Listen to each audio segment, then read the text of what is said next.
Good morning. My name is Tom Manners, and welcome to the fifth of the 5 big ideas from the NCETM for teaching for mastery. Yes, I'll always do the inverted commas because people say different things about what the word mastery means. But what these 5 big ideas do mean is that we try and get a deep understanding of the topics that we teach. I'm hoping you've watched the other 4 because today we're going to certainly look at the 5th one, representation and structure. We've got lots of examples we're going to try. I'm certainly looking forward to learning a lot more about the primary stuff because I think secondary colleagues, I've done sessions on algebra tiles and bar models, and we'll refer to those today. But for those year 7s and 8s that you just don't think have got some of the maybe the key numeracy skills we're after, I think we'll look at some of those today. We'll look at the research behind the importance of representation and structure as well. Really looking forward to this hour. And thank you, Faye, for joining me. Morning, Faye. Morning. Thank you for doing the 3 of these. You've been really kind. So it's been really great to chat with you. Let's introduce ourselves, but we both work for Maths Hub. We're both in the Central Maths Hub. And there's 40 of them around the country. And if you don't know anything about them, then a reminder, please join the mailing list for your hub. There are events and work groups going on throughout the year. It's continual professional development. I think you get the occasional one-off event, but the idea, as we know, with good pedagogy and good development of pedagogy, is continual work group sessions. So throughout the year, different areas do different things. So go onto that website, mathshub.org.uk, have a look there and see what's being offered in your local hub. If you're in the central region, it might be me or Faye you get to work with. That'll be nice. Anyway, thank you for tuning in. There's Faye already on screen because I didn't get the animation order correct. Here's me at Mattox on Twitter. I'm an SLE and PGC tutor for maths at Arthur Terry Teaching School in the West Midlands. Obviously, I work for the NCETM as a teaching for mastery specialist. I'm a PD lead, a work group lead, get involved. Faye is somewhat same. Mat lead for maths, works for the NCETM again for primary. And I want to stop there and make the point that I haven't said yet. These sessions are for primary and for secondary college because we all teach maths. There is no difference between the maths we teach except the content. Okay, the way we talk about maths, the way we deliver maths, there really shouldn't be any different. Why suddenly moving from year 6 to 7 should there be any difference? Faye is also a PD lead and work group lead, which is why she is so learned, and it's why I invite her to join today. Now, I don't know if it's the same for you, Faye, but representation and structure, this was the big idea that really hooked me into the 5 big ideas. Yeah, definitely. I mean, when I first started seeing some of the representations and things from the subject knowledge enhancement course that our teachers were on, was when I was thinking, if I'd have been taught that way, maybe I wouldn't have been as scared as maths when I was younger and things like that. So, yeah, and I think it's one of the hardest sometimes to get into schools and to get embedded, but I think it's one of the most important ones as well.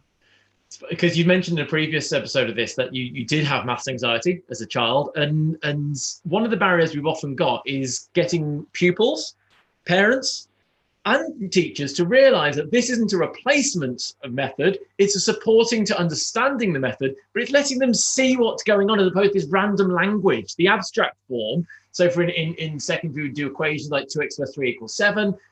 What does that mean? Yeah, definitely. And so we can demonstrate this with drawings such as bar models. We can use it with manipulatives like algebra tiles and the representations of those on great websites like MathSpot and things like that. For me, this is the eye-opener to pupils so you can actually see what's going on. They say a picture paints 1,000 words. And I think that really works in this instance here. But no, it's the one that definitely got me in to the 5 big ideas. That was the one I like to explore the most. So looking forward to seeing if people want to ask any questions. They can do. Producer Adam. Hello, Producer Adam. Hello. Hello. We'll have a look on YouTube if anyone writes anything down or has any questions about them. Yep. And if anyone is paying attention on Twitter as well, feel free to send a message. Let's look at some of the research behind it. Well, teaching for mastery is established learning research using highly effective approaches. And the second one down there, Dean's, people just say Dean's blocks. That's the research from the concrete pictorial abstract, which other theorists have talked about as well, such as Brunner. We'll come to those, I'm sure, as well. The concrete material, concrete, playing with the stuff. I was in an interview once, somebody against me for a job. I'm not going to give too much details here, but they said concrete, yes, they thought concrete pictorial abstract, I mean, you've got to be concrete with the ideas. So I think that, hopefully they'll be learning since, but it's the actual physical manipulation of picking up these counters. And yes, I always have them next to me, and I've got my algebra tiles there as well. I've got loads of good stuff on the floor looking forward to play with. But all of these ideas for teaching for mastery, the 5 big ideas, all come from research. And as I mentioned earlier, when I say mastery, it's about having a deep understanding of the maths they're learning. Well, what is learning? What is mastery? I think it's those 3 at the bottom. We want it to be sustained, built upon, so we make connections that we talked about in coherence last week. And today's session, Faye, I think we said this before we started recording, we're going to keep reflecting back on the other 4, aren't we? Because they are all connected and they should all be appearing. Yeah. The more you look at them, I think the more you realise they're all interlinked, and that when you're looking at one, you're looking at the others without even realising it. So we're going to come up with just give an exercise towards the end of this hour as well to talk about how you could be practicing it with your department, or even reflecting on yourself, saying, well, which of the 5 big ideas are my strengths, which ones maybe are my weaknesses. So we'll look at that a little bit later on as well. And those are the 5 big ideas. And here we are in the top left-hand corner today, representation and structure. So the Cockcroft report, 1982, proposed the use of manipulatives. And it's interesting because when that paper was written, there was then a change of government. And the government thought, oh, no, that was proposed by the previous government. We can't use that. But Singapore used the Cockcroft report, and now they're one of the best in the world. They looked at research from Brunner. There it is, the concrete pictorial abstract approach, and very much trying to get manipulatives into lessons. And we're seeing that a lot more successfully in primary schools now. As obviously, Faye, you'll know better than I will, because the Singaporean approach is possibly the most adopted in primary at the moment. Yeah, definitely. And I think when we talk about this idea of mastery, as we say, I think the representation and structure is one of the key things that, and the CPA approach is one of the key things that primary try to get embedded first before they start thinking about the other things like variation and stuff like that. Because I think again, as you said, Tom, earlier, it's one of the things that you can see does have some of the biggest impact as well, especially when you're working in mixed attainment classes and you're trying to teach all children the same concept, but you might have lower attaining children or prior lower attaining children. And I really think, not that the manipulatives are just for prior lower attainers or prior higher attainers, they're for everyone, but I really think that CPA approach supports that mixed ability teaching as well in primary. So it's definitely one that I think when schools are taking on a mastery approach, CPA is one of the first things they look to do in their school.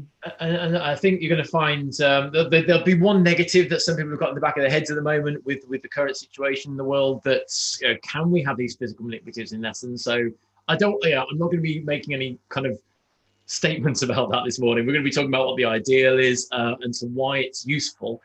Each school will come up with their own ways as to how they can do it. The EEF, of course, in their document, in fact, I've always got it close to hand, haven't I? So I might as well hold it up.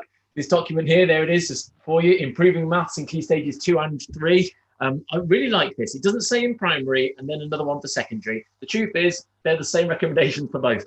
But to improve maths in England, it should be used, as it says on the bottom of the screen there, to expose the structure of the maths and eventually enable pupils to do the maths without the pictures, i.e. it's a scaffold to understanding. But we still want to get to the abstract by the end of it. Bar modelling became Singapore's most popular way of exposing mathematics pictorially, enabling pupils to solve problems. And do you know what? I often get questions now where I can't even think of the algebraic method. I just immediately say, well, I want to draw this. And I think that's a skill that you work, Faye, in primary, to get the kids to actually, what have you heard from the story? Represent it, not answer it. Represent it first. Is that right? And I think that's a really key point. I remember when my school was starting to first introduce CPA approaches, and because children in the past had always been taught written algorithms or the procedures of how to do things, particularly those children that knew how to do it, they were just like, well, why do I have to do this? So we had to be really creative with how we posed learning intentions, and we had sessions where it's like, we want you to represent your maths, and they come to you with an answer and you'd be like, that's not what we're doing today. We're looking at representing the math, because actually what we found, and what other colleagues of mine have found, is that sometimes children who are perceived to be higher attaining pupils really struggle to be able to represent the maths, which means that they've got a really limited and surface level understanding of that maths as well. And that point's made in the final paragraph on screen there. The approach of bar modeling, representing the problem, not answering it necessarily. Take your time, just represent it first to make sure we develop that skill of representation.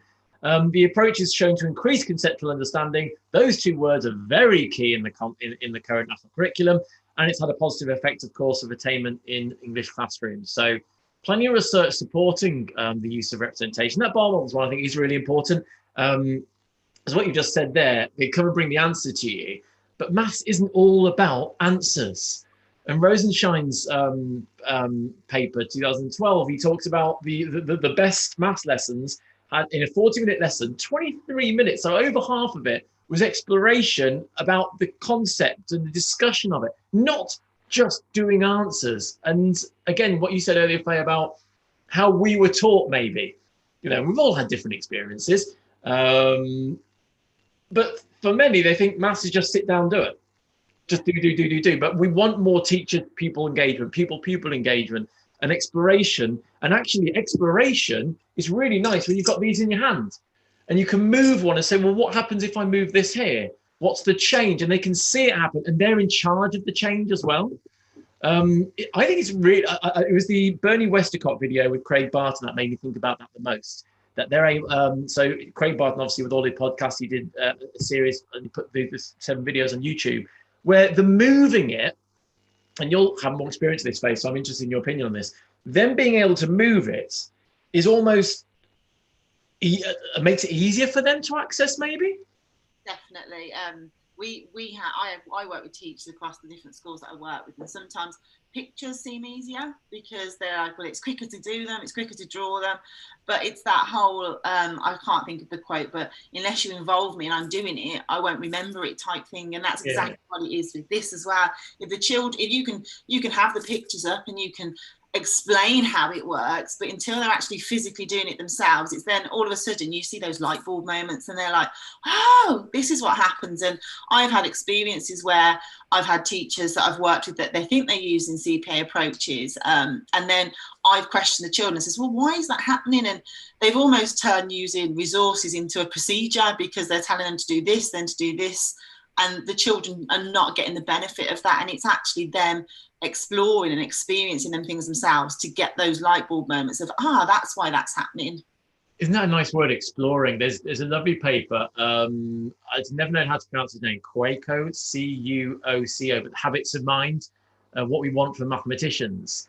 And being able to, the pattern sniffing and exploring and visualizing it is one of the habits of mind. But that idea to explore and just to be able to have a go and try is really important. The key message that Maths Hub put out there as part of representation and structure, we'll summarize these again at the end, but to go through them, the representation needs to clearly show the concept being taught, in particular the key difficulty point. It exposes the structure. I often put this as it almost translates it into, well, again, a picture paints 1,000 words. And going back to my equation example, what does 2x plus 3 equals 7 mean? There's so many symbols there to understand. And then suddenly it exposes what's going on, that side is the same length as this side. It's equal to. That equal sign there does not mean the solution to, it means equal to. And that's an important concept for teachers often as well. As we've said a couple of times, the students do need to be able to do the maths without the representation. I know, Faye, you prepared some of these because thinking about this today, this was one I'm reading these key messages a couple of days ago, preparing for today. I thought, do you know what? I don't think about these enough myself. And you said you do. You've seen it. So I'd love to hear how you use STEM sentences. So we'll certainly look at that today as well. There'll be key representations that the students will meet time and time again. So being comfortable with representing through a bar model, maybe. Actually, that's the point about being able to just represent it, not find the answer, because the skill of representing will happen over and over again. And so that, God, I can see you want to add to that. So I'm intrigued. I just wanted to add to that because, and I think that's really key, especially if you're a school where you're just starting doing things like this. I remember, again, I was in year 6 and we were very early on with bringing CPA approaches in, and particularly bar modelling. And we had this child that says, and we was trying to do it through addition and subtraction, was trying to get them how you represent bar models through a simple thing of addition and subtraction. And this child went to me, they were like, I don't need to do this. And they wrote me a really good piece on why bar models were useless and things like that. So I took this child aside and we sat and we worked on a more difficult question into fractions. And they were intelligent enough when they were working through. They'd gone through the procedure and like taken out keywords with different things. And as they were doing it, they were intelligent enough to realise I've made a mistake because I can't have half a person. So I said, okay, right, let's think about bar models and let's look at that structure of bar models. And they worked with me and we did it, and they were like, and that light bulb moment happened for them. And then all of a sudden, everything they did was they drew bar models for different things. And it's a case of, I think, if you're a school where children haven't experienced this throughout their whole school life and they haven't used not just bar models, they haven't used counters, they haven't used things, initially they're going to be really excited because they've got all these fun things on the table. And also, some of your children will be resistant to using them because it's different for them and they're not comfortable with it as well. So I think sticking with it and letting them giving lessons where you just allow them to explore how to use them are really important when you're starting as well. We're trying, in one of the work groups I've been running, we're trying to come up with a way of introducing algebra tiles to a department, and also the same for bar modelling. Now, bar modelling I've really struggled with. I don't think I've got it right. I like what we've come up with algebra tiles. Mark McCourt, there's a nice blog on that. And it's also the introduction to integers to a certain degree. So that's actually really useful for both key stages we're talking about today. But bar modeling, I still don't think I've got it right, but I think what you're saying there is really important. Take your time to embed the use of the representation, because the long-term dividends are absolutely going to pay off. Yeah, definitely. Just go back to the final one of these big ideas. There we go. Pattern and structure are related but different. What does that sentence mean to you? Students may have seen a pattern without understanding the structure, which causes the pattern. What does that mean to you? I've not really thought about it before, to be fair. I suppose. I mean, I think pattern. I mean, that's what I ask you doing the very. This is. Do you know when you're in class and you ask a question to a pupil and you're not sure you know the answer yourself, so quickly throw it out there and go, "Yes, that sounds intelligent." I was kind of doing that a little bit. I mean, for me, pattern, I think, is, oh, this happened, so therefore this is going to happen. But then we don't necessarily always know that. Whereas the structure could maybe be the foundations to prove that's going to happen. The structure sounds more visible to me, but then again, you can get visible patterns as well. So that's an interesting one to explore. Maybe if someone gives us an answer to that, that'd be great. But I think patterns can mislead you. I think a structure is more likely to be correct, I guess. I don't know. Okay, well, there you go. We've both got something we want to learn. And again, it's a reminder for people who sign up to any kind of CPD, we're always continually learning. And I felt a bit of a fool sometimes doing some of these sessions because I have my weaknesses, absolutely. And I didn't know what that meant. Number 5, I've got a rough idea. And working with Helen last week on coherence, it was one that I thought, I've never really grasped it, but in fact, the more you talk about it, the more confident you do feel. That's why it was worth doing. So then, Faye, I know we've got things like Numicon here. I've got some counters. I've got all sorts we're going to play with. I know you prepared some stuff with the visuals, so if we can go on to some of that. Yeah. And then we'll also talk about the way that you can maybe assess yourself at the end of the 5 big ideas. So I know you've got some stuff to share, which looked good when I had looked through the other day. Can you let me share my screen, Tom, please? Oh, they're not giving you permission. Oh, good Lord. Never mind. This is the professionalism. Again, because we're not being paid for this. It's not as if I have to. I mean, I've worn a hoodie today. Shall I put my hood up to be really unprofessional?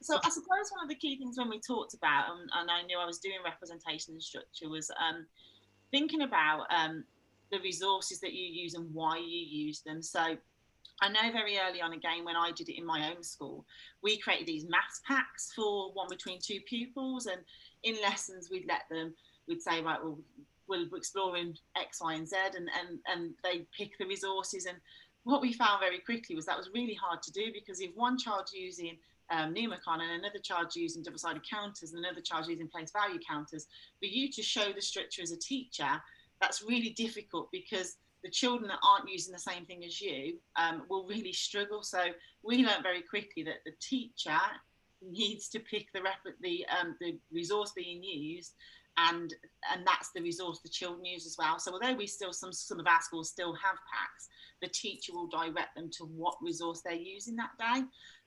Isn't there something to be said, though, Faye, for getting the children to choose the tool they think appropriate? I think there is, and I think that children need that exploration of the different resources as well. But I think, and just from experience myself, when I've been teaching something, and in the early days when some of the children were using different things, those that had different resources to me didn't see the structure as clearly as those that were using the same resource as me. So I'm not saying, just for example, let's just take column addition, for example. I'm not just saying always just use the deans. I'm saying one lesson maybe use the deans, one lesson maybe use the place value counters. So over the time, children realise the resource can be used in different ways. But for me personally, and for others that I've worked with, when the teacher's chosen that resource that's being used in the classroom, I found it's worked better in getting the children to realise and see the structures of the maths as well. And it might be that when they're coming to, if they need the use of that resource later, they might choose something different. But I found it's always better for you as a teacher to pick a resource that you know is going to work for that thing. And that brings me to this here, which is obviously there's two different representations here. And you being clear as a teacher, I think, about what you're trying to represent and why you're trying to represent it. So they're very similar. So one's obviously Numicon and one's obviously tens frames with counters in them. But the Numicon here would be much better at representing and showing odd and even numbers than because we talk about, well, the odd numbers have got this extra bit on, and what does that mean? And realising that even numbers you can share equally, I think, whereas the tens frames here don't show that as clearly because of the way they've been laid out. Now, if you'd have laid the tens frames out in the same way format as the Numicon, it might work as well. But I think that's a clear way of showing sometimes if you were teaching odd and even numbers and you use the Numicon, or if you'd use the tens frames in this way, you might find that the outcome of the lesson and the structure would be understood differently based on the representation that you're using. Sorry if you could hear lots of fumbling there, but that's me grabbing my Numicon, because I'm sure, like other people, the first couple of weeks of lockdown, suddenly online shopping was like, oh, what can I do? And so I bought myself some Numicon. Now, again, before we started recording this, you'd said to me that, I mean, it says on the box, age 3 to 5. But you think there's a lot of power in this in Key Stage 2, don't you? And the skills going into Key Stage 3. Definitely. We use Numicon. I remember being in year 6 and looking at Numicon, and I think the year 6 teachers in the school that I worked with, first of all, were like, well, that's a key, that they literally saw it as a reception resource, maybe a year 1 resource. And actually, if you've got I know you've got it, Tom, so if you can can I share? Yeah, I've got it ready. I got it out. I'm very excited because I hadn't actually opened the box. But here it is. I'm trying to hold it up as far away, the camera as far as I can, but I've got a 10 by 10 grid here. Yeah, so with those 10 by 10 grids, there's lots of different things you can do with them. So obviously, we've looked at in the past of this representing 100%. And then obviously you can put the tens blocks on and show 10% with each one as well. I don't know what colour's which, but okay, I've got my sack of fun here. But how much have I made there? I made 9. I can't find a 10. Under pressure now. Well, there's an 8 and there's a 2. So pretend I've got a 10. There you go. Oh, it's off screen, isn't it? There's my 10. And there's 10 of those will fit on. And 10 of those will fit on. So, and then we kind of will bring bar models alongside this as well, and saying, so we've got, obviously we'd use the tens ones, we've got 10 blocks, so when we're trying to find 10%, what are we doing? So if the whole grid is worth, let's say 50, yeah, then how much is 1 worth, how much is 10 worth? And so percentages and fractions of amounts stands out here as well. Yeah, definitely. We've also used this for decimals as well, so when looking at hundredths. Oh yeah, so take that away. But so, I mean, it's not a 1 by 10. They're all the width is 2, the maximum 2, isn't it? But you could see there's going to be 10 of those fitting on. So if the whole thing was 1, this is a 10th. Yeah. If the whole thing was a 10, this would be 1. Yeah. So you can actually change what you describe this grid as. It's 10 by 10. So this is worth 1. If this is worth 100, if this is worth 200. Yeah. And then we can do the connections with variation, with intelligent practice. And so 10% of 100, 10% of 200. Oh, look at this. We're linking those ideas, Faye. You can also take, so if you didn't have the 100 grids, you can use the tens block that you've got there, Tom, and you can use that. So hold on a second. Hold on. You can tell again things I bought that I want to start using. So you challenged me here. So I've got a tens block. Yeah. Okay. On tens frame, it says on here. So I guess that doesn't matter.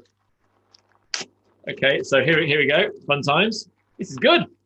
So obviously, if they're looking at tens frame, I know a lot of the time they're used in reference to number bonds, and there's a big thing as well. We had a big debate in our school about how do you fill a tens frame? Do you fill it the row of 5 first and the row of 5 second, or do you fill it like 1 then 2 underneath? We decided as a school to fill 5 because we spend a lot of time with reception talking about 5 and recognising 5, so that when they come to have 10, when, so say 7 was represented on there. I don't know if you can just do that, Tom, for us. Yeah, I mean, you so I noticed it on your screen before, you didn't have this as 4. No. You absolutely had filled those up first. Yeah. And then started that. And I started thinking about number blocks, the program, actually, and thinking that how that's 7 and this is 7, and I like the variation of it. But okay, so I've made 7. And we do look at that in our schools as well. We do look at all the different ways we can make 7, and the different ways you can represent 4. But the reason we chose, when we're filling a tens frame, we wouldn't put, so we put the 5 and then the 2 rather than having the 6 and then an extra 1 is purely because we know in reception that our children we want children to notice 5, and we use 5 frames to help that. So when they're starting to work with 10, if we ask them what this number is, we wouldn't want them to count 7. We'd want them to see, oh, there's 5 and 2 more. Because we subitize to 5 as well. Yeah. Oh, God, there's lots of good reasons there for 5, isn't there? Because we recognise 5 quickly, but after that we do something else naturally. Yeah. So with this, so obviously number bonds, and obviously then if you kind of fill the other 3 with the red, Tom, rather than the blue. Okay. For colourblind, but I can see the blue and the red, so I'm good. So obviously here looking at different ways you can make 10.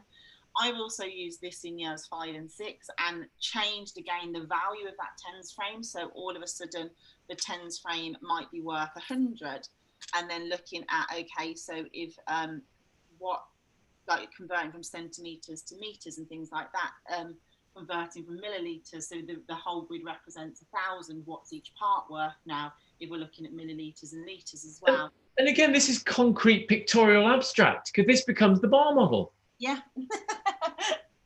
It makes sense to me. But the one, I think I said this before as well, the CPA approach does not have to be in that direction. If you're abstract and you need to bounce back to concrete, do it. If you want to start a pictorial, it could be. I mean, I do think A should be last, because that's the point, to remind ourselves to get to there. But it's supposed to be fluid. You can go back if you need to use them. Yeah, and I think that's key. And I think a big thing that our teachers struggled with when we brought this in is they were like, we've got to do the concrete, and we've got to do the pictorial, we've got to do the abstract. And I said to them, it might be a couple of days until the children fully understand that abstract, because you're not just going to look at a concept in one lesson sometimes and expect them to get it. For example, when we're looking at addition and subtraction, we look at that over a period of 2 weeks with the children, and eventually is where we might show abstract approaches in each lesson, but they don't understand it fully to the end. But I always say to teachers, we want them to get there. And I think that's CPA. Sometimes I know when we first took it on, it was like, oh, children will either be comfortable with the concrete, they'll either be comfortable with the pictorial, or they'll either be comfortable with the abstract. And I was like, no, they need to have that range. They need to be able to go in between the 3, but we want to get to that abstract, because obviously that's going to be one of the quicker and more efficient ways of them doing things as well. Sorry, Faye, I'm so sorry for talking over you. I didn't mean to. So that again important as to why you have your packs on your desk, isn't it? So that people can go and grab it themselves, which is why I've had many takeaways, and producer Adam, my head of department, knows I brought in about 50 plastic boxes of takeaway. They're not stained, so they're all fine, you know. But we can use those to have them on the desk ready so the pupils can get them. Yeah, definitely. And I will keep eating takeaways to support the school as well, and making sure we can have those. Why was it important for you that we put those 3 reds in? Why did you want me to fill those in? Why couldn't I leave it like that? I think for me, it's because for my thinking, it's not full there. So there's not a full frame. You don't need them there. There's 7 represented, whereas there's 3 missing. You get the same picture, but just I suppose thinking in the minds of year 1 and 2 children, that's something I think year 1 and 2 children will say, well, there's none there because you have to just put them in. I mean, the only reason I'm saying that is because if I was doing integers, there's 7 here, and if these are negatives, I've now got 3 0 pairs, and so I've now only got 4 on screen. So it's the right representation for the right situation. I mean, I wouldn't therefore use these. You then go and grab your counters for integers, I would imagine, and just show that the magnitude of 3 is the same magnitude as -3, and then you could link that to number line. And so if I've got a 0 here, this distance here is 3. This distance here is -3. Pardon my writing there. But I just because I saw the different colors here, I started thinking about the negatives. So on a personal note, I thought that was a little bit odd. But yeah, so the pupils kind of challenge you and say they want something to be there. Well, they might do some children, and that's the thing. Different children will see it different ways, and I think that what you've just said there, Tom, goes back to the teacher being confident and knowing why they're using the resource they're using. Because if they don't, and children will think of the most obscure things in lessons as that you haven't even thought of, and if you as the teacher, I don't think, are confident in using that resource and know why you're using that resource, that's when it's going to feel like it's falling apart in your lessons as well. So I do think it's important that you as the teacher know what the purpose of that resource is and what structures you're trying to show. I'm surrounded by toys here. We should go back to NewMacon, actually. This is great fun.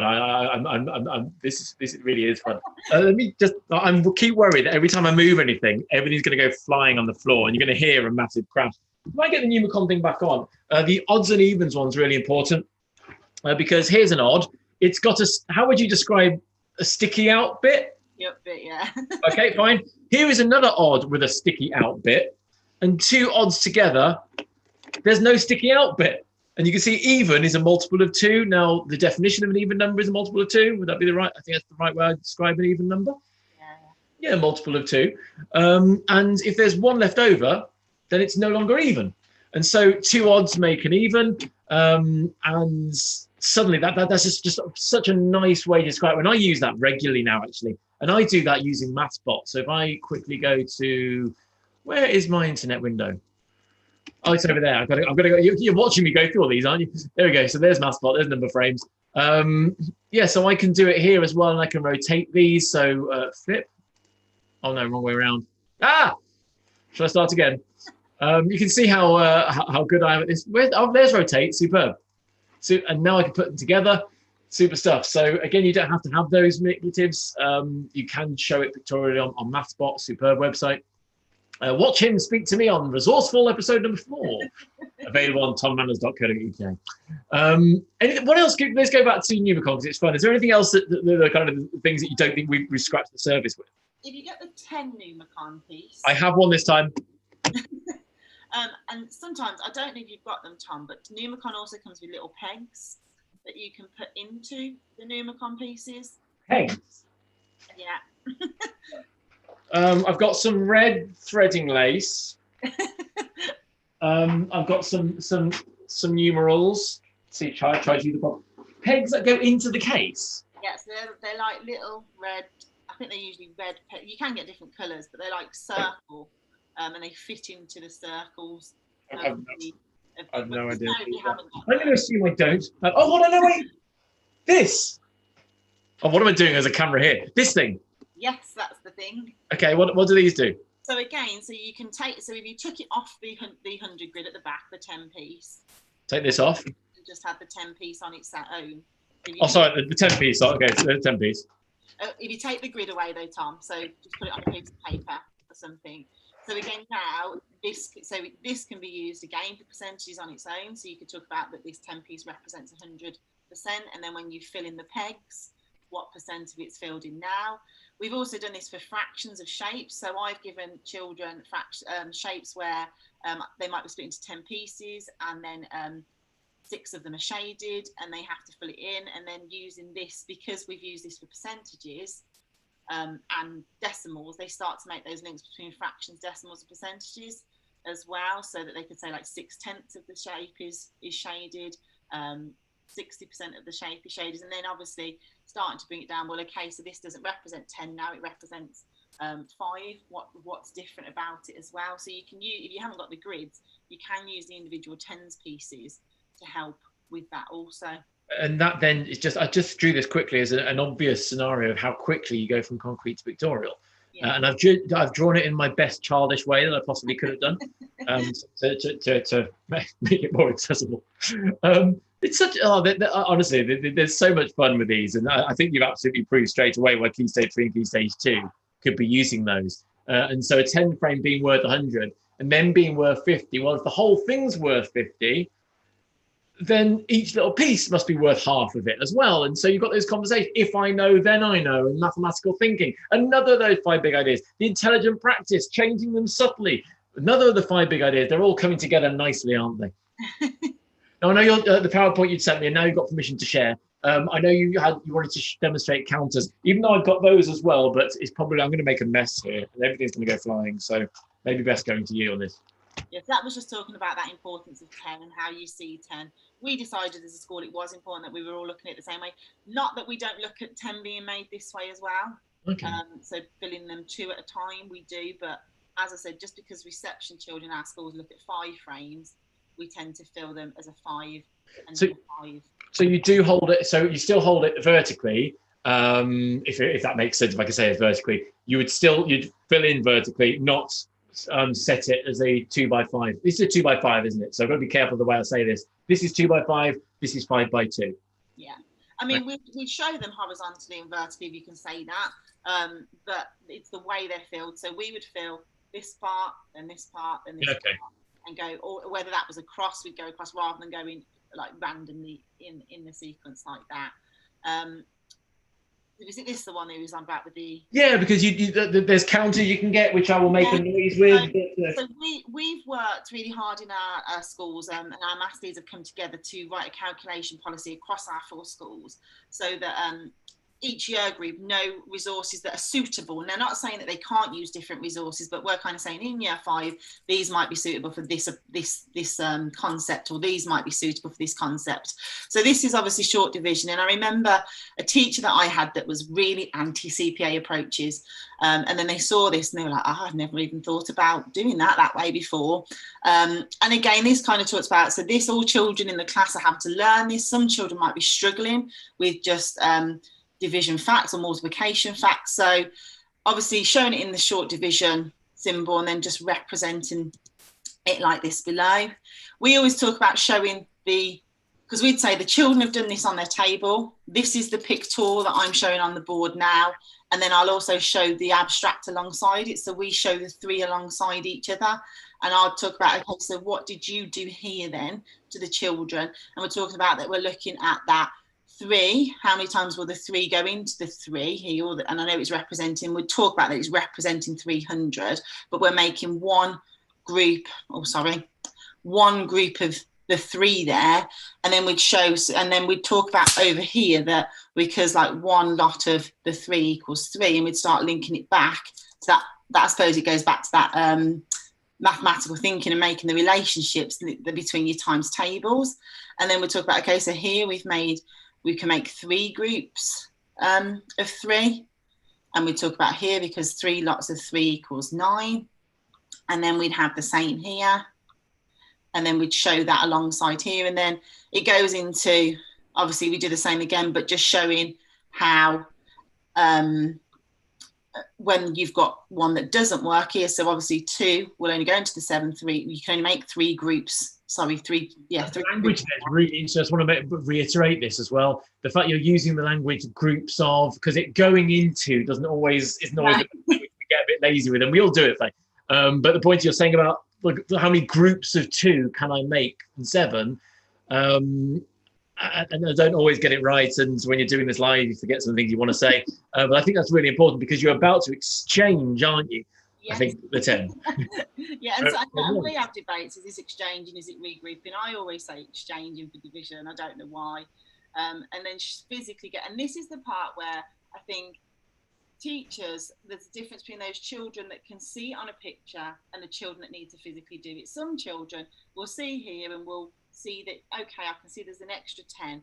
Some children won't associate that as being 10 ones as well. They actually physically need to take that 10 away, and they need to make those 10 into 10 ones. That's the word exchange, isn't it? And that then supports the CPA approach, because you're physically exchanging it. Yeah. I think that makes perfect sense.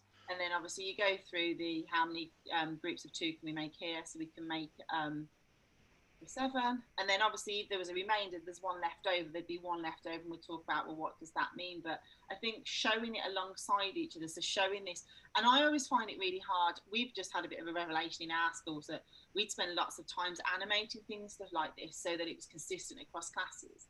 And then when we were watching lessons with different things, actually, when you're physically drawing it yourself, like you've been doing, Tom, on your sheet, and physically doing it on a flip chart, it's much more effective than actually having it pre-animated on the screen ready to come on, because the children, because you talk about what have you been doing on your tables, and you might have a visualizer bring that up, get the children to show and explain it, then you're drawing it up on the board, and then you're doing this abstract alongside, so the children are making the links between the 3.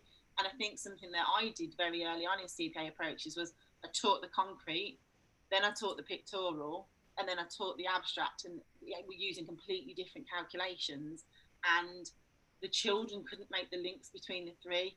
So showing the 3 alongside each other allows them to, I think, become more interchangeable between them as well. I'm really hoping secondary colleagues are looking at these thinking, look at the investment you can make into the foundations of maths with these representation, these manipulatives, because secondary teachers are probably more interested in bar modeling and algebra tiles we're talking about at the moment, but there are so many. And I purposely tried to avoid bar modeling as a focus on this and algebra tiles, because only because there are videos as well on tommanners.co.uk. But there are so many more to consider, and we need the foundations to be right as well. And that's just lovely. That really is nice. It goes. I'll point this out because I know I've got them somewhere. You can get counters. Here they are. You can get counters. You won't be able to see it necessarily, but it's 0.1. It goes up to 1 million, goes down to 0.01, 0.001, I think. Yeah, the whole range is there. And using base 10 and using division like we do, they're available. I'm thinking about it as well. So we had a big debate of, well, when should children be using counters? Because actually, exchanging 10 ones, a 10 for 10 ones as counters is very different when you're exchanging it with deans, because obviously with the deans, or the base 10 that they might be known as well, you can actually obviously physically put the 10 ones back together to make a 10. So that's much more visible for children. So we talk about in year 2, is that easier to see than it is when you've got the counters. So we were quite restrictive in saying that, like, children in year 2 and 3 will look more at deans, not that they never look at the place value counters, but then when they get into years 4, 5 and 6, it'll be more counter based. But if we need to go back to the deans because there's that lack of understanding of what it means, we will as well. I'm going to steal screen just because I think I try and show. I'm pretty sure there's examples of deans. I hope there are. Yes, okay. So just to mention the deans there, in case. So you've got your 10 here, and you can see. I hope this will work. Yeah, you can see it building up. Yeah. And so, I've got 10 of those ones. I'm exchanging for a 10. And yeah, do you know what? That makes perfect sense. And so you've also mentioned there a calculation policy, and I know you're going to share a shot of it in a moment. It's a reminder for all maths leads, secondary and primary, what's the key representation to use in this topic? Because how many schemes of work, and I'm talking secondary here, but how many schemes of work say, if you're about to teach this topic, here's a great representation that will help you. Here's the picture that you should use in your classrooms that will be a scaffold to understanding. There is the scheme of work that you can really support all your staff. But in secondary school, primary schools, you make these calculation policies, which does that. And how come that doesn't translate? I had a really good one when I was working in a math, and if you could show an example of it. I saw a really good one, and I've lost my copy of it. I'm absolutely gutted because I think it's such a good idea.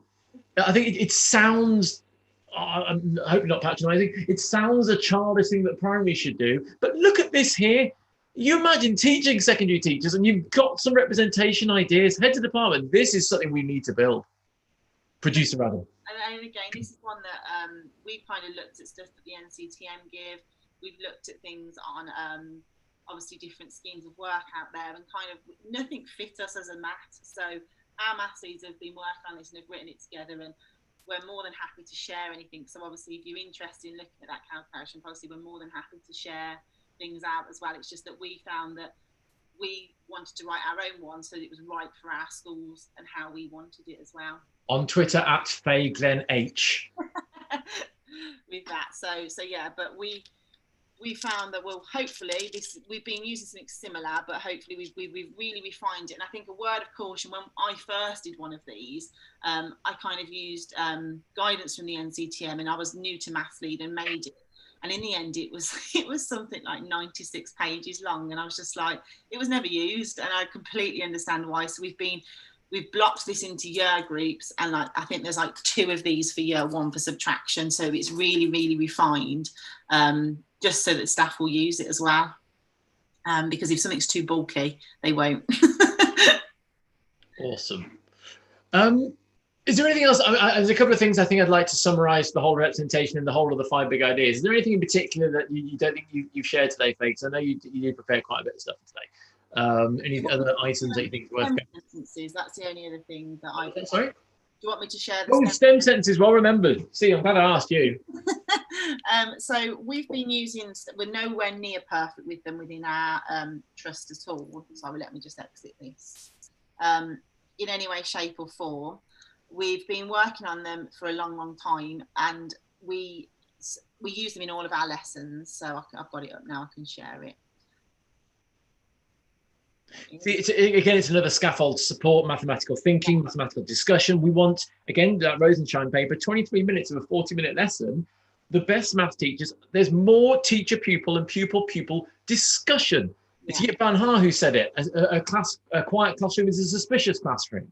And I really like that. So this is obviously just one of our school's planning formats. So they plan on slides. So here you can see they've got a STEM sentence within that. We start off with some chanting. They have a bit of an anchor task. And you can see go back to chanting. Don't just rubbish chanting for a second, because it was on my notes. Look, when I was doing a brainstorm yesterday, I wrote chant ? To bring it up. This is, I know some secondaries are using this now. So what do you use chanting for? I know it might sound obvious to some, but what do you get from it? We use chanting just as a regular reminder of those times table facts, and we do it in lots of different ways, and children chant these as they're coming into the lesson. It's literally the first minute of the lesson as a kind of warm up. We sometimes use the chants like these. There's also a thing called rolling numbers, which if you YouTube them, again, you can find them. So they do that. So we've had someone come in and write their own raps with the children as well. So they might use their own times table raps that they do with them. But we literally do it as just because we talk a lot about times tables, but I think from learning from Shanghai, they chant those times tables daily. And there's that continuous repetition of it. So that's something that we found since doing this, that actually it's had a bigger impact on children remembering their times tables as well. I want to be clear about something though. Some people would say you do this and it would be rote learning. This would be something you introduce after the conceptual understanding, after the play with the concrete and the pictorial. This isn't a replacement of. Oh no, definitely not. This is an additional to. Yeah, absolutely. It's at the end of that, isn't it? I think that's really important, because this by itself would just be rote, and it would have no understanding of what does 8 times 4 mean. But if I know that 8 times 4 is 32, I should know 7 times 4 is 4 fewer. 4 less. Depends on what I'm counting, I guess. Okay, so sorry, the previous screen, then you were going through chants. Pardon me. So obviously we do a thing called anchor tasks, which is where we explore representation, and we explore. That's our time where children are given a question, they're allowed to explore, and they're allowed to use the representations that are on the side. They might show it in different ways, different things to do with that. And then once we've kind of explored this as a class, so our teachers will use visualizers, they'll get children to draw it up on the board. We then come to a STEM sentence, and the children will chant this STEM sentence out. And then some teachers will ask things, so because some children will just get used to saying it. So some teachers will then question and say, oh, so a prime number has 3 factors.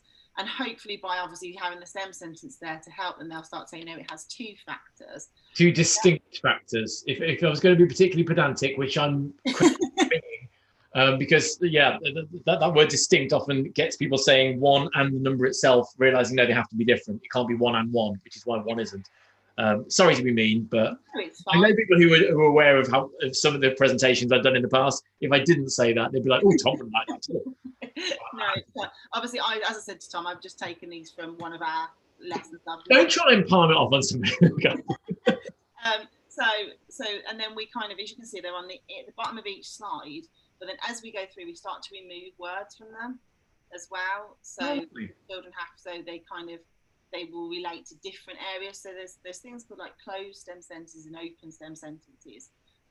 So that's how we've used them. That's a lovely idea for those schools who feel that knowledge organisers is the way forward as well. Because knowledge organisers should have be a STEM sentence that you learn, but they can become quizzable by removing words. Yeah. You don't become quizzable by setting questions on the knowledge organiser, because you might as well call that a textbook or a revision guide. But a knowledge organiser, you just, I know that in fact primary colleagues and maths colleagues are the least keen on knowledge organising research shows. But this is how you can make it more interesting with regards to those gaps there, and then it becomes quizzable, then it becomes usable. Yeah, and there's just another example of one that one of the teachers used. So obviously the 3D shapes have 3 dimensions, the length, width and height won't change, but then the open one is because it's allowing you to look at each shape individually. So they would put, obviously here a cuboid has how many faces, how many vertices, and then I think in this PowerPoint they've kind of use that stem sentence as one of the key things for the learning. Obviously they had shapes on the tables and things. Mm-hmm. But that's how we've gone about using stem sentences. As I says, we're nowhere perfect with it. We're still learning with it as well. But yeah, we find that the children enjoy them and it really does help them. What we found is that having the stem sentences, when children put their hand up and go, I don't understand, or I can't remember, we'll say, well, look at your stem sentence. Can that help you work out what you need to do? Talk to your partner about your STEM sentence. And we found in the past that actually that's just a little bit of a support that they need, and they don't actually need you to go over and explain it all to them again. And you're also then demanding the right proper language as well. Speak like a mathematician. And that just makes perfect sense. That really does. This has been really fun. I really enjoyed this because I was a bit nervous beforehand because I've done so much on representation in other videos, so I was a little bit concerned about today. But yeah, there's so much stuff I could have been showing here. I'll just quickly remind people that this video exists. I mentioned about algebra tiles, and also then I went into introducing integers, performing the 4 operations. Really enjoyed that one actually. But the 2 on algebra tiles and the bar modeling one, they're worth making sure you go back to. And again, a reminder of the Craig Barton videos with Bernie Westacott are certainly worth looking at. You've just referred to something there. I want to make sure we talk about possible considerations for maths. I think we said some of these already, but are there examples of representation in your scheme of work or therefore your calculation policy to support colleagues? Because as we know, both in primary and secondary, we don't always have to have specialists. Every teacher's got to give them that support. Are your staff confident in how to use them effectively? So those discussions, and I'm happy to share when I don't understand stuff because I want to talk about it and I become more confident through conversation, unsurprisingly, exactly the same as kids do. If they're not happy, they talk about it, hopefully using the right mathematical language. How do you develop pupil use of manipulatives, especially in those that are frequently used? So introductory time and getting them not to be focused on the answer. The answer is really just the beginning. Just reiterating the importance of the representation. Practice the representation, practice the skill of representing. This is like coherence, really, isn't it? The step of the answers last. I want the skills of representing first. And that, I suppose just a tip out there, one of the key things we did was I made some really, really simple posters saying the answers only in the beginning, and we put them up in our classrooms, and whenever children gave just the answer, we'd say the answer's only at the beginning, we need a because, we need you to say because, and now our children naturally will go, this so-and-so because. You're training them out of it. And again, we mentioned this earlier on, that people who have been educated a certain way, we think maths is just doing, procedure. We know we need more from that, from both the SATs and GCSE papers. And we talked a little bit about how STEM sentences may help, or even sentence starters, which we won't have time for today, but that might be a good way of looking at things as well. This activity is one I've done. I don't know if you've done it, Faye, because we have more or less completed the 5 big ideas. And so even taking something like this and saying, okay, what variation do I apply in my classroom? What variation does my department apply? And then same for fluency, mathematical thinking, coherence. And if you're struggling to fill something in, you've got an area to work on, which is could well be useful. Actually, talking of judging your own department, in fact, I think you shared it with me. So if I've got your PowerPoint still open, no, I have. No, it is. This is the PowerPoint that you've been doing today. You took this screenshot from the EF. Yeah. So we mentioned the 8 document, but it's a reminder that they have their RAG documents for each of the 8 of those. So that's a reminder to be doing that with your department in your classroom. The exemplary practice is doing this. So this is the green, and the things that if you are performing representation and are using them well in your department, you'll be doing these. There's the amber and the red. So well worth looking at these to reflect back on, again, yourself and your department's practice. I think, you know what, we've covered loads there, Faye. Really, really enjoyable. I'll just show an example, by the way. It was from a primary colleague from a work group. And they're talking about representation in structure with bar modeling, STEM sense they use as part of that. For fluency, timetables of rock stars, and those table facts and making connections. That was just, and there's another one here that they shared, 3 fluency sessions per week in the bottom right-hand corner. Just a nice way of just talking as a department to see, well, where do we need to improve? Yeah. I'm not sure it's an activity you've done. I've only done this the once, and I'd like to do it more often with my team because I think we'd be able to, you suddenly, as a group, make decisions as to where you need to move forward, I would imagine. I think it's also really useful for, I think as a leader of maths, you might know all of these things that are happening, but actually seeing where do your staff see these things, and are they as embedded as you think in your school as well? It's quite useful for that. So a reminder of the 5 key messages that we looked at today. The representation needs to clearly show the concept, and we saw that a lot with the Numicon. I think specifically the concept was 100%. But exposes the structure of that 100%. I thought that was, I really enjoyed doing that. Again, the end is the CPA. Ends with the A, but don't be scared to go back to the C. The pupil should be confident, and Faye's idea of having those manipulatives always ready on the desk was particularly valuable. Pardon me. A STEM sentence describing the representation. 10. So Faye talked about the chant. But then 10 blank is equivalent to 1 whole. So they're having to retrieve that information. But again, the important part is that it's at the end of the journey when you're using your STEM sentences, I would argue, and you're using your chants, not in the start, because that's just rote learning. They're learning just a pattern. Maybe that's where I talk about patterns and structures, because a pattern would be 4, 8, 12, 16, but the structure is you seeing the 4 going up. So that was 0.5, wasn't it? Maybe between the pattern and structure. You can see what's the change that's happening. And number 4, which we talked about, the time's got to be spent on being fluent at using those tools. How do I use these tools? So those key representations, the time spent, the answer is just the beginning, as Faye also suggested. I think we've covered everything I was hoping to cover, to be honest, Faye, we're going to like. Yeah, I just think one last bit of advice to people out there as well is just be aware that this is something you'll probably have to look at year upon year upon year, because when you get new staff, NQTs, and just think about what you've got in place for them, really. So I know, again, in our trust, we have things called master classes where the masses will put on how you use resources in every couple of weeks to try and help staff. We've planned it into schools where it's brand new, CPD, so we do all the representations and structure for number and place value. Then that's the work, the things they teach, and then so many weeks later we'll do it for addition and subtraction. And just thinking about that, don't think it's going to be something that you fix in a year, because it's going to be ever evolving and ever changing as well. I always forget for certain what the C stands for, but it is continuous professional development. We don't master it, really. I know we talk about mastery, but we continue to learn as professionals, and that's exactly what we should be doing, and having these conversations and engaging with videos like this. So, Faye, I've learned a lot. Thank you for doing that, and thank you for joining in 3 of the 5 big ideas. Oh, thank you. You are now there for the summer, so enjoy your rest. I'm sure I'll see you again soon, but thank you so much